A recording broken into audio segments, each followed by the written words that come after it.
नमस्कार, India voice देख रहे हैं आप। आपके साथ मैं हूं स्वीटी दीक्षित। बुलेटिन की शुरुआत करेंगे अहम जानकारी के साथ। बता दें कि एनसीपी का शक्ति प्रदर्शन जारी है। दोनों गुटों में विधायकों के समर्थन का शपथ पत्र लिया है। अजीत गुट को 42 विधायक, 2 एमएलसी का समर्थन है, तो शरद पवार गुट को 11 विधायकों का समर्थन है। सूत्रों के हवाले से जानकारी निकल के सामने आ रही है कि शक्ति प्रदर्शन अभी भी महाराष्ट्र में देखने को मिल रहा है। अजीत पवार वर्सेस शरद पवार हो चुका है महाराष्ट्र की सियासत में, और ऐसे में अजीत पवार को 42 विधायक और 2 एमएलसी का समर्थन है। तो 42 विधायक, 2 सांसद का समर्थन है। शरद पवार गुट को 11 विधायकों का समर्थन है। तो देखिए, आंकड़े साफ तौर पे नजर आ रहे हैं। सूत्रों के हवाले से जानकारी निकल के सामने आई है कि एनसीपी का शक्ति प्रदर्शन अभी भी जारी है, जहां एक तरफ वो 42 प्लस 2 का दावा कर रहे हैं अजीत पवार, तो दूसरी ओर शरद पवार की बात की जाए तो बेहद ही कम विधायक शरद पवार के पास बचे हैं। सूत्रों के हवाले से अहम जानकारी निकल के सामने आ रही, जिस तरीके से रविवार से ही महाराष्ट्र की सियासत में उठापटक देखने को मिली है, और ऐसे में ये जानकारी आ रही है कि शरद पवार गुट को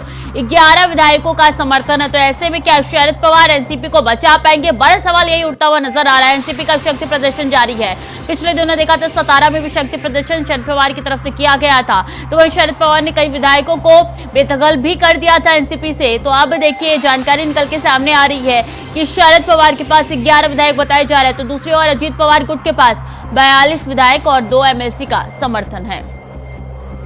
तो शरद पवार गुट के पास 11 विधायक है। शरद पवार ने साफ तौर पे कह दिया था जिस दिन ये उठापटक देखने को मिली थी प्रेस कॉन्फ्रेंस करके कि 1980 में भी मेरे साथ ऐसा हुआ था, और उस समय मात्र मेरे पास 5 विधायक थे। 5 विधायकों के साथ मैंने एक बार फिर से एनसीपी को खड़ा किया, और ये पहली बार नहीं है जब मेरे साथ ऐसा हुआ है। मुझे धोखे लगातार मिलते आए हैं, और एक बार फिर से मैं विधायकों को खड़ा करूंगा, एनसीपी को खड़ा करूंगा, और यही दावे के साथ अब शरद पवार आगे जाते हुए नजर आ रहे हैं। कोर्ट का दरवाजा भी वो खटखटा सकते हैं, जानकारी निकल के सामने आ रही है। लेकिन सूत्रों के हवाले से अहम जानकारी तो यही आ रही है कि 11 विधायकों का समर्थन है शरद पवार को, तो दूसरी ओर देखिए कि अजीत पवार को जो है वो 42 विधायकों का समर्थन है। तो अजीत पवार जो कह रहे थे अब वो सच निकलता हुआ नजर आ रहा है। लेकिन कागजी तौर पे अगर बात की जाए तो कोई भी सबूत अजीत पवार के पास नहीं है, क्योंकि उनके विधायकों की परेड अभी देखने को नहीं मिली है। तो ऐसे में सवाल यही खड़ा होता है कि क्या दावे अजीत पवार के सच है या नहीं, क्योंकि शरद पवार के पास सिर्फ 11 विधायक है। सूत्रों के हवाले से ये जानकारी निकल के आ रही है कि 11 विधायकों का समर्थन ही शरद पवार के पास है, तो वही अजीत पवार के पास 42 विधायकों का समर्थन है। तो अहम जानकारी आप तक पहुंचा रहे हैं, जहां एनसीपी का शक्ति प्रदर्शन लगातार जारी है। अजीत पवार वर्सेस शरद पवार देखने को मिल रहा है महाराष्ट्र में लगातार 3 दिनों से।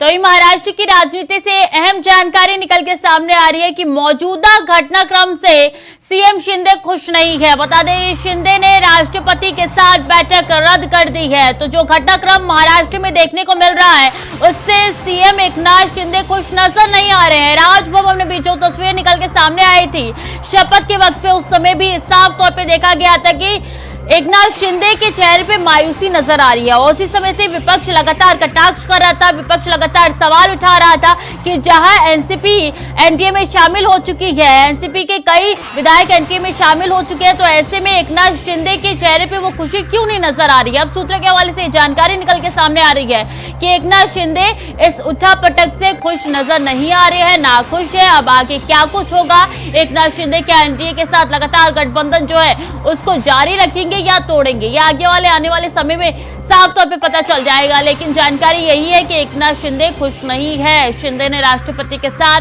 बैठक रद्द कर दी है।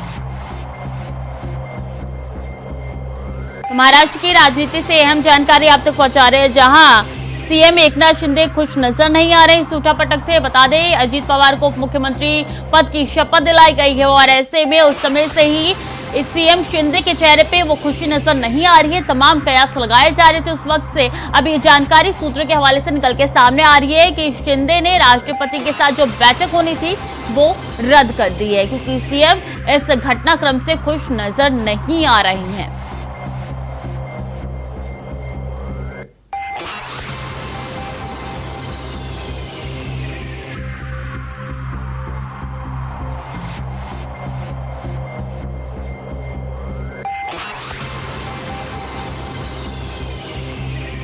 तो वही पीएम मोदी का 2 दिवसीय काशी दौरा है। पीएम की अगवानी के लिए G20 की तरह सजेगी काशी। सीएम योगी आदित्यनाथ ने जारी किए निर्देश। पीएम 12,110 करोड़ की लागत की 29 परियोजनाओं की सौगात दे सकते हैं काशी को। तो काफी अहम जानकारी आप तक पहुंचा रहे हैं कि 2 दिवसीय काशी दौरे पर रहेंगे पीएम नरेंद्र मोदी और इसके लिए सीएम योगी आदित्यनाथ भी पहुंचे थे। तमाम जायजा उनकी तरफ से लिए गए थे। जिस तरीके से G20 के वक्त पे काशी को सजाया गया था, उसी तरीके से पीएम के अगवानी के तरह भी 20 तरीके से सजाया जाएगा और दुल्हन की तरह सजाया जाएगा। सीएम योगी आदित्यनाथ ने इसके लिए निर्देश जारी कर दिए हैं। तो पीएम 12,110 करोड़ की लागत की 29 परियोजनाओं की सौगात देंगे काशी को। तो अहम दौरा उनका ये माना जा रहा है। पीएम मोदी का 2 दिवसीय काशी दौरा है, जिसकी तैयारियों की शुरुआत कई दिनों पहले से हो चुकी थी और ऐसे में सीएम योगी आदित्यनाथ भी काशी पहुंचे। तमाम जायजा उनकी तरफ से लिया जा रहा है, निर्देश अधिकारियों को उनकी तरफ से दिए जा रहे हैं। काफी अहम ये उनका दौरा माना जा रहा है। सीएम योगी आदित्यनाथ भी पहुंचे हैं काशी में। पीएम मोदी का अहम दौरा है ये और पीएम 12,110 करोड़ की लागत की 29 परियोजनाओं की सौगात देंगे काशी के लोगों को।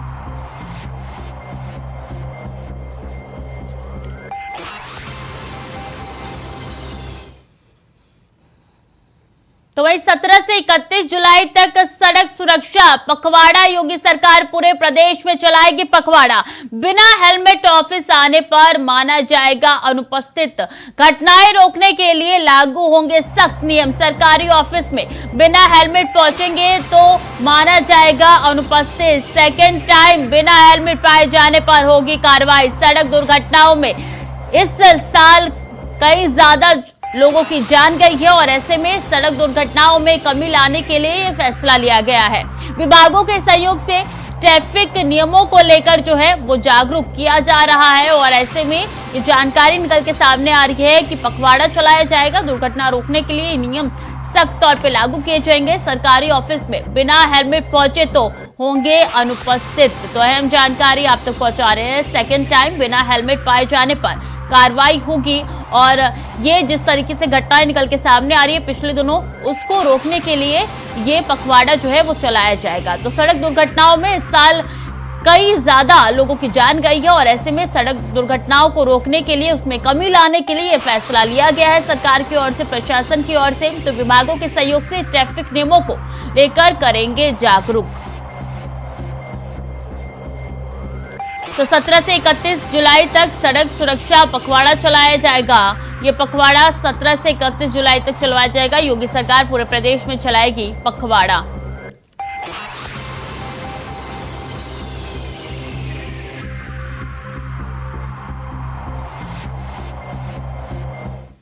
और भाजपा के साथ गठबंधन के पहले शर्तों पर मंथन। केंद्रीय गृह मंत्री अमित शाह खुद रख रहे हैं नजर इस पे। गाजीपुर उपचुनाव को लेकर बीजेपी कर रही है विचार। उपचुनाव में अरुण राजभर पर दांव लगा सकती है बीजेपी। अफजाल अंसारी को सजा के बाद खाली हुई है ये सीट। तो अफजाल अंसारी के सजा के बाद ये सीट खाली हुई है।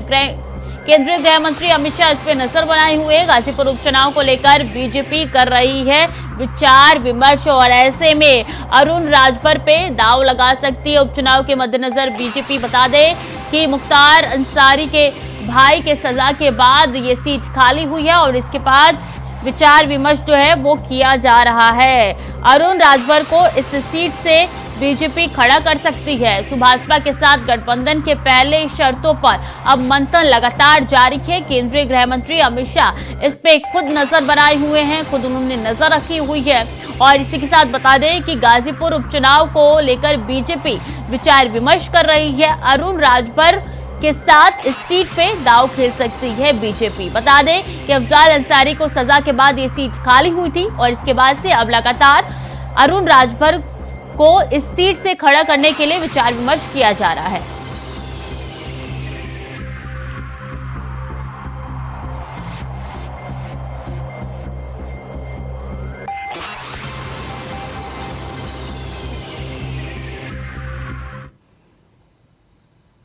और all India Muslim personal law board की बैठक आज सुबह 10 बजे होगी। ऑनलाइन बैठक होगी। यूनिफॉर्म सिविल कोड को लेकर महत्वपूर्ण बैठक होने जा रही है। बैठक में बोर्ड के सभी सदस्य शामिल होंगे। यूसीसी पर बनाए ड्राफ्ट पर चर्चा होगी। जनता से यूसीसी पर आपत्ति दर्ज कराने की अपील की गई है। तो सुबह 10 बजे बैठक होने जा रही है। ऑनलाइन के माध्यम से ये बैठक होगी। काफी महत्वपूर्ण ये बैठक मानी जा रही है और ऐसे में बता दें कि यूसीसी को लेकर ये बैठक होने जा रही है। तो यूनिफॉर्म सिविल कोड को लेकर महत्वपूर्ण बैठक होने जा रही है। All India Muslim personal law board की 10 बजे होने जा रही है। ऑनलाइन के जरिए बैठक होगी। बैठक में बोर्ड के सभी अधिकारी मौजूद रहेंगे। तो यूनिफॉर्म सिविल कोड को लेकर महत्वपूर्ण बैठक करने जा रही है।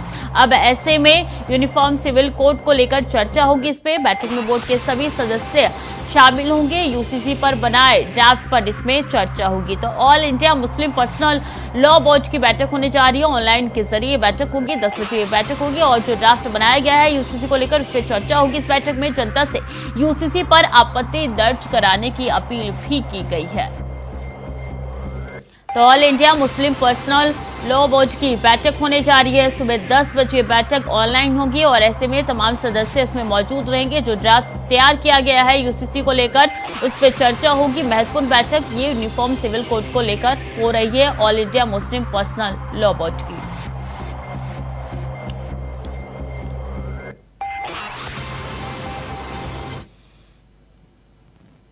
तो वही आज सीएम योगी शिक्षा वृत्ति से मुक्त बच्चों को देंगे प्रमाण पत्र। दोपहर 12 बजे सीएम आवास पर कार्यक्रम का आयोजन होने जा रहा है। मुख्यमंत्री बाल सेवा योजना प्रमाण पत्र का वितरण आज करेंगे। बच्चों को शैक्षणिक किट भी वितरित करेंगे सीएम योगी आदित्यनाथ।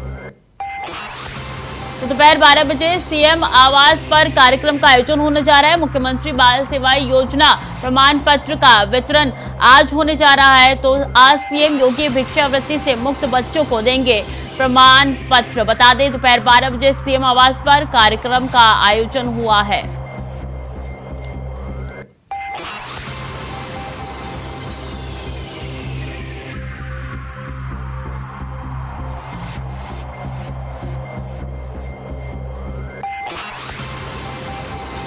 तो बच्चों को शैक्षणिक किट भी वितरित करेंगे सीएम योगी आदित्यनाथ। आज सीएम योगी भिक्षावृत्ति से मुक्त बच्चों को देंगे प्रमाण पत्र। अहम जानकारी आप तक पहुंचा रहे हैं। दोपहर 12 बजे सीएम आवास पर कार्यक्रम का आयोजन होने जा रहा है और ऐसे में काफी महत्वपूर्ण ये कार्यक्रम माना जा रहा है।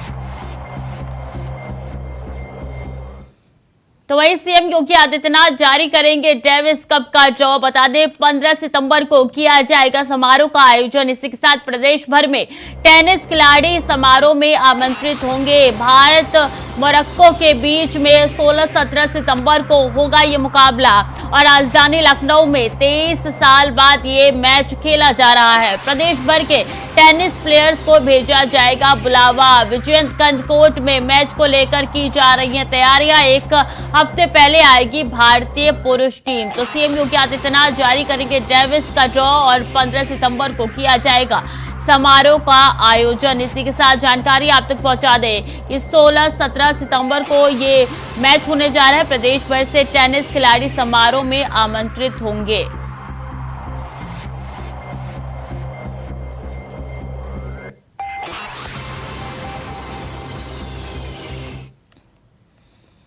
और कांग्रेस विधायक दल की मंगलवार को हुई बैठक में महाराष्ट्र विधानसभा में विपक्ष के नेता के मुद्दे पर चर्चा हुई है और राज्य में राजनीतिक घटनाक्रम के बीच देखो और इंतजार करो की रणनीति अपनाने का फैसला किया गया है।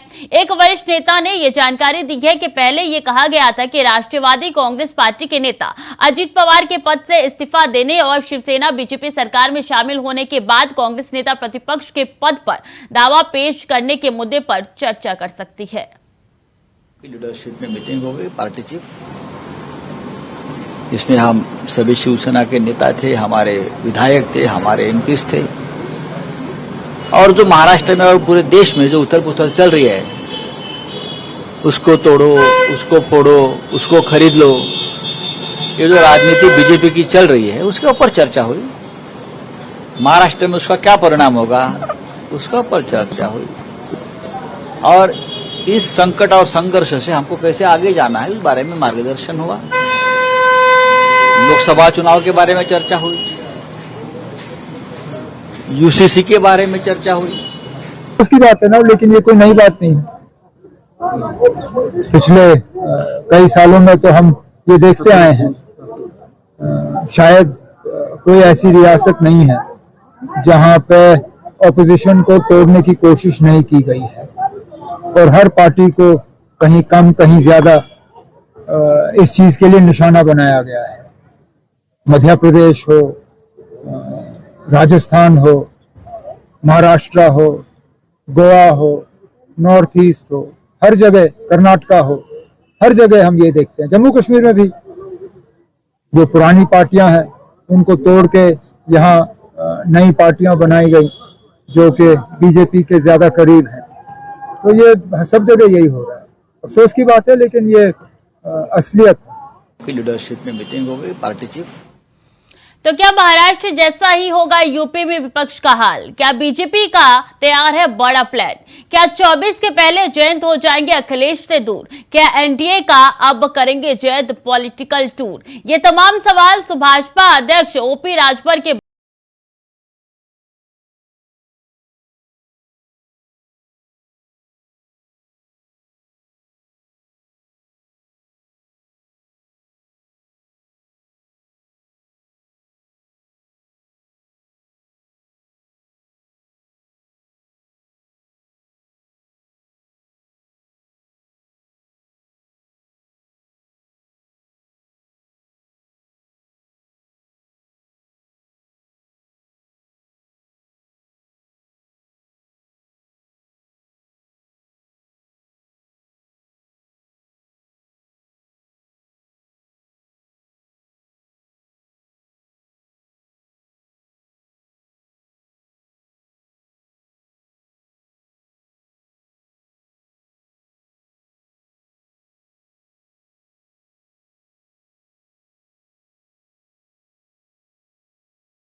कई विधायक और सांसद दल छोड़ करके कुछ लोग सरकार के विस्तार में शामिल होना चाहते हैं कि सरकार का विस्तार उसमें अगर हमको शामिल कर लिया जाए तो शपथ लेते हुए आपको दिखेंगे।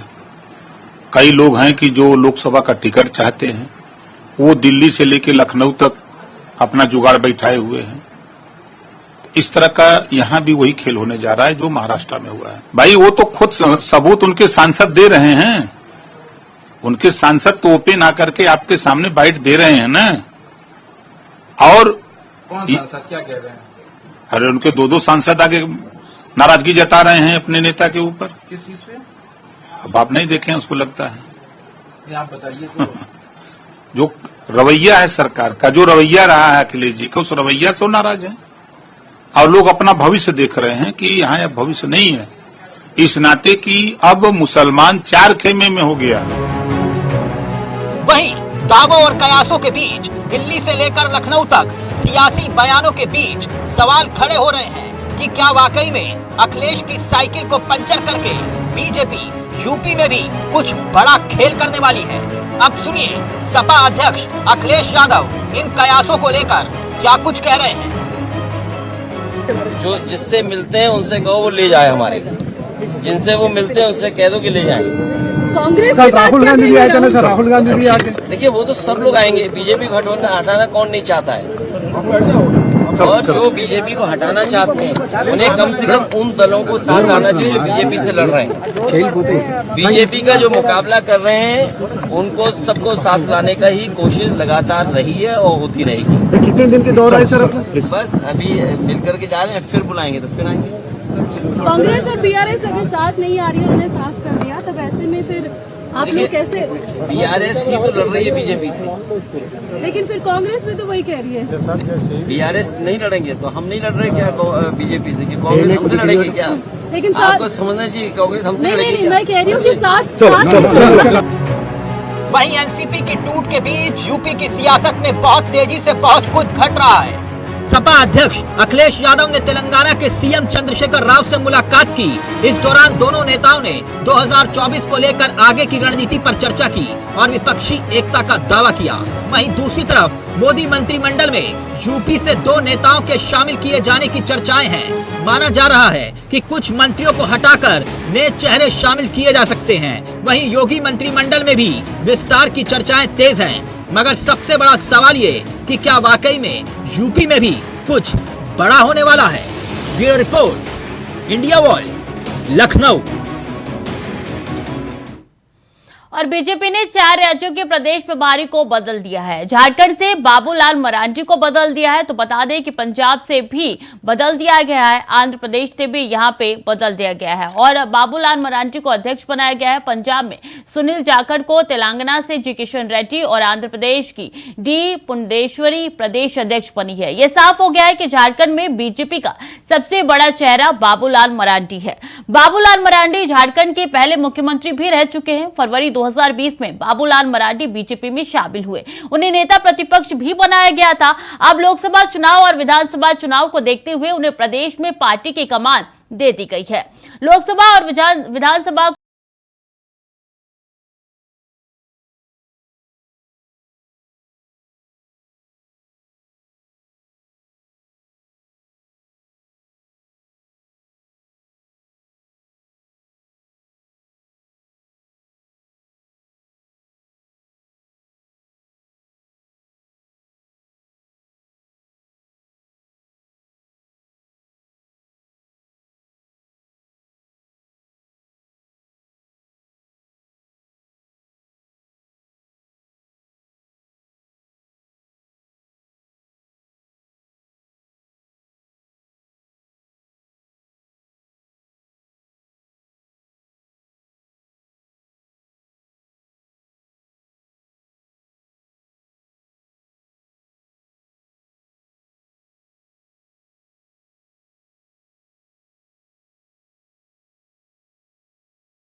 अध्यक्षों को पार्टी ने बदला है, जो ये संकेत दे रहे हैं कि बीजेपी 2024 में होने वाले लोकसभा चुनाव को लेकर टास्क करने में लगी है।